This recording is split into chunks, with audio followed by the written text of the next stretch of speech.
Magali Reguetza, bonjour.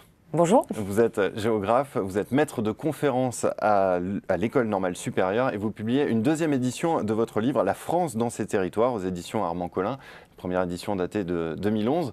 Alors, votre livre, il permet de comprendre, enfin, il cherche à comprendre la France par une approche liée à l'étude des territoires. Alors, pourquoi cette approche liée au territoire? Qu'est-ce que ça nous permet de comprendre? Alors, on peut aborder les évolutions du territoire national et les grandes dynamiques à l'échelle nationale, justement, mais on n'aura que des moyennes, on aura des tendances générales.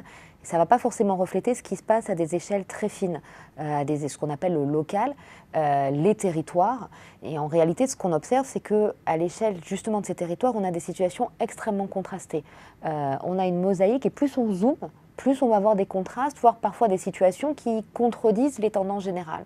Et donc tout l'enjeu, c'est d'essayer de rentrer par les espaces pour voir comment, sur ces espaces, les activités, les populations s'organisent, évoluent dans le temps, et de corréler évidemment ce qui se passe à l'échelle locale avec les grandes tendances qu'on observe à l'échelle nationale. Alors justement, votre livre propose aussi de chercher à comprendre comment est-ce que ces territoires subissent l'influence de l'intégration européenne et de l'intégration à la mondialisation. Alors la mondialisation, aujourd'hui, cette intégration, c'est sans doute un des facteurs les plus discriminants et les plus explicatifs, si on peut parler comme ça, des mutations du territoire français, puisque en fait l'intégration à cette mondialisation, elle concerne tous les territoires, alors simplement à des vitesses, à des rythmes différents. Donc soit ils subissent les impacts de façon très négative et très violente, soit au contraire, ils vont bénéficier de cette intégration. Et entre les deux, on a des situations très très diverses, voire à l'intérieur des territoires, si on zoome encore, on va voir que certains espaces, certaines populations vont s'arrimer et vont bénéficier massivement des effets positifs, quand d'autres au contraire vont subir de plein fouet.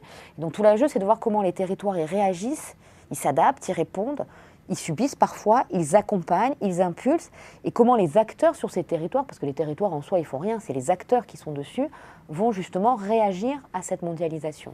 Il y a la dimension aussi de la mutation des systèmes productifs à ne pas négliger. Alors précisément, l'un des grands enjeux de l'intégration et la mondialisation, c'est la mutation des systèmes productifs aujourd'hui en France, qu'il s'agisse des systèmes productifs au départ industriels, agricoles ou de tout ce qui concerne les services au sens très large. Et en fait, on voit que les mutations des systèmes productifs, elles s'inscrivent dans des temps longs, mais aussi avec des rythmes très rapides sur les dernières années. Ils ont des impacts majeurs sur les territoires, en termes d'emploi, en termes de population, de rapport à l'espace, d'aménagement. Enfin, il y a énormément d'enjeux derrière. Et donc tout l'enjeu, en fait, c'est de comprendre comment ces systèmes évoluent et quelles sont les conséquences immédiates et à long terme pour les populations qui vivent sur les territoires.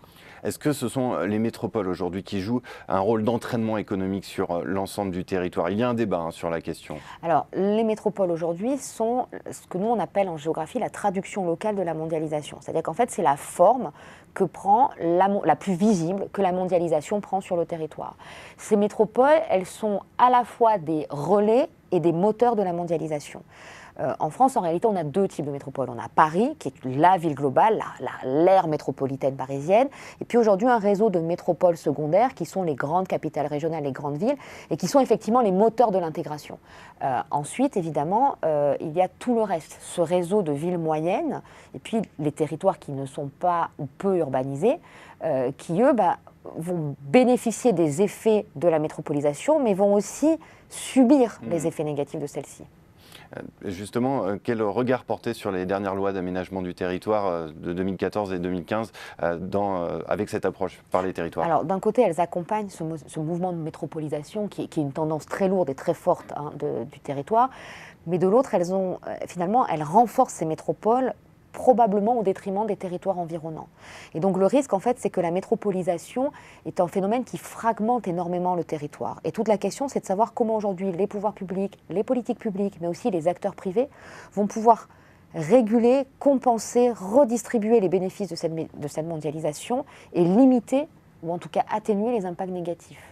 J'en reviens aux mutations du système productif. Est-ce que finalement, aujourd'hui, à l'heure du numérique, à l'heure où tout le monde peut se parler à peu près n'importe quand, de n'importe où, on a encore besoin de ces territoires?